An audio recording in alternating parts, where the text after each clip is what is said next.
So as you guys know, because I've talked about this before, the Young Turks have done some resituating, some reorganizing, I should say is probably a better term. They have decided to cancel most of their entertainment shows, all of them except for they left TYT Sports up and running, which is something that some people were kind of like, what, why? What was the reason for that? So they have done some reorganizing. Now, first, it started out with Hannah Cranston and Nomi Kantz being laid off. They were both laid off. And my opinion on that was essentially that Hannah Cranston, nothing against her, but I didn't really like her as a host because I didn't feel like she really added anything. And I felt like she honestly brought an aspect that wasn't really fit for the Young Turks. It was really only fit for the entertainment shows. But Nomi Kantz, I thought, was a huge loss. Sorry, I thought that was a complete huge loss. But Kyle Kulinski was asked about the Young Turks layoffs. Check out what he had to say about it here. Thoughts on recent TYT layoffs alongside the membership drive? Are they in financial trouble? I don't know. I have no idea if they're in financial trouble. My thoughts on the layoffs are I feel bad for the people who got laid off on a personal level. I'm sure they're really good people, and it sucks to get laid off from any job. And there are some people who they laid off who I wouldn't necessarily have laid off, but I hate to also be a dick at the same time here. I'm happy that they're now going in a slightly different direction as a company because their bread and butter was never those entertainment shows, whether it's What the Flick or whether it's TYT University or Think Tank or whatever the fuck it's called, or whether it's Pop Trigger. Those shows never did good numbers in the first place. TYT Sports, all that, like they never took off. They never had good numbers. And honestly, when it came down to it, it really was, from a business perspective, it was a waste of resources. And if you decided, hey, we're going to be the left-wing central thing, then fucking be left-wing central, be the home of progressives. And to be overextended in sports and entertainment and all that, and they weren't even doing well, those shows, you had to move away from that at a certain point, and they just happen to do it now. But yeah, some of the people I wouldn't have fired, though. I would expand the investigative journalism unit. Ken Klippenstein is a fantastic investigative reporter, and he's doing great work. I would hire a few more solid investigative reporters if I were them. So I actually have mixed feelings on the layoffs overall. In terms of, are they in financial trouble? I don't know. I mean, I would honestly tend to doubt it because they have so many members that they should be all right. So, and by the way, I don't know if I've talked about this before, but when I go to LA... Now, actually, after this happened, it definitely got a lot of heads turning and asking questions about what's going on because it was sort of random and sort of out of the blue. And so Cenk actually went and made a video speaking about it, and he sort of clarified some things. Now, again, there was a first round of layoffs that happened in which they let go of Hannah Cranston and Nomi Kantz. They laid them off. But they had a second one that was a lot bigger. This was a lot bigger. So this one, I'm going to read you guys this article from The Wrap. It says, the Young Turks slashed more staff this week and ended a number of their non-political programs, a person with knowledge of the situation confirmed to The Wrap on Tuesday. The company declined to say how many employees were affected, but a second individual with knowledge of the situation tells The Wrap that at least 15 people were affected in the latest layoffs, and that since June, the company has let approximately 25 people go. According to the individual, morale is low as the layoffs have affected studio employees such as editors, crew, and members of TYT's publishing team, as well as entertainment hosts and producers. It says, among the show's hit were What the Flick, co-hosted by the Wrap Reviews editor Alonso Duralde, Pop Trigger, and Nerd Alert. So, what I want to say first is that the Young Turks, they had done like this little, they had gotten $20 million from big donors a couple years ago. I believe that was about a year ago, almost a year ago. So that had actually happened, And so I was under the impression that they would be chilling after that. But if you really do think about it, $20 million is a lot, but the Young Turks do employ a lot of people, and they've been employing a lot of people for a very long time, and I have no idea how they were able to do that. Although I do think that there was Buddy Romer who gave him like $4 million or something like that, because it's just, for a news show like that, it really does require a lot of employees. You can't really just have like 3 people. You need a lot of people.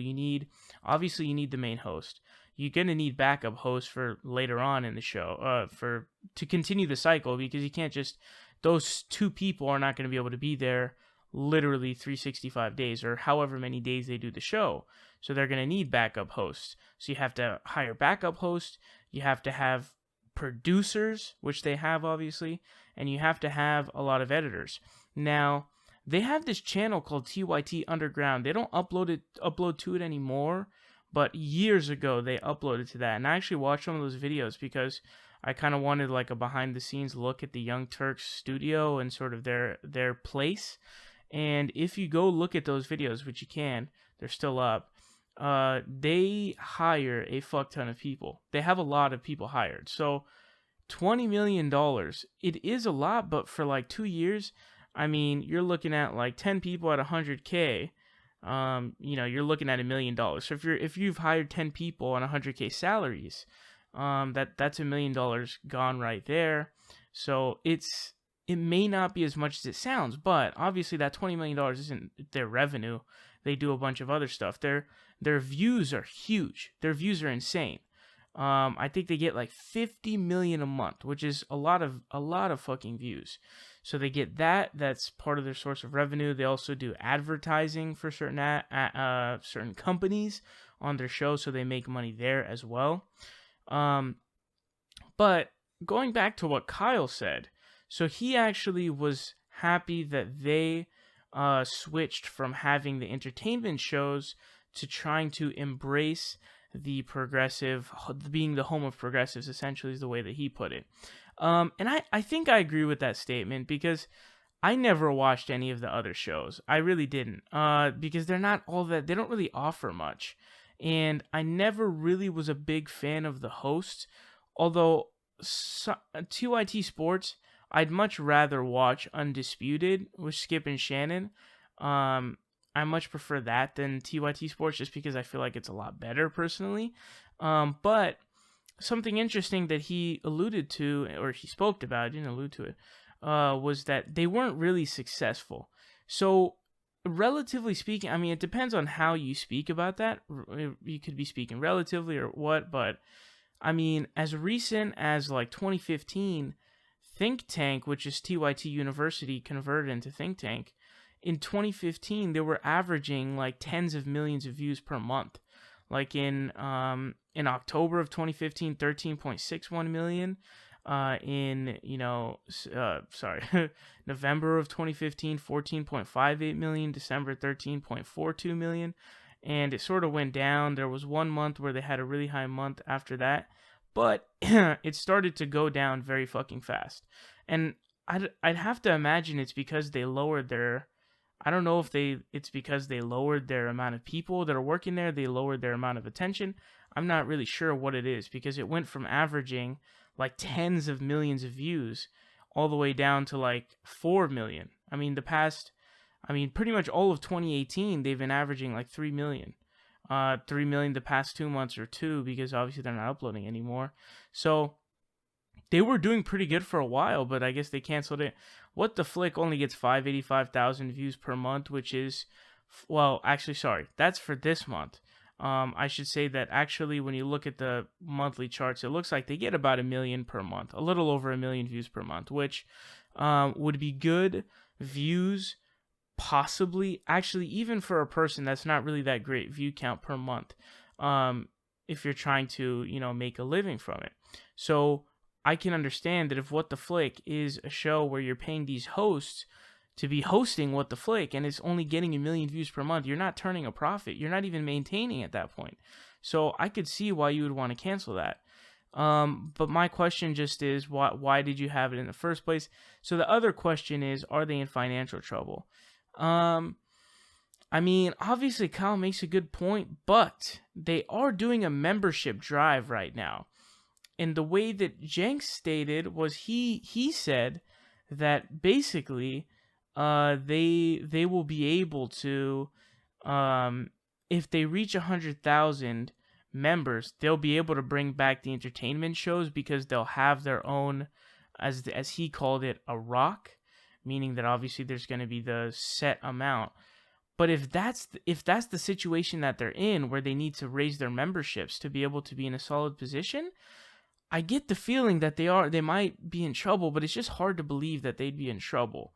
I honestly don't really have an idea about that. I guess it all comes down to speculation for this, but this article also goes on to say the latest cuts come less than 2 months after the network ousted some of the channel's most senior on-air talent, including Nomiki Konst and Hannah Cranston. It says reps for the company declined to provide a statement to the Wrap, instead directing us to a statement it provided to the website Tube Filter about the layoffs. Quote, TYT Network made programming changes that resulted in retiring entertainment shows in order to double down and focus on being the home of progressives.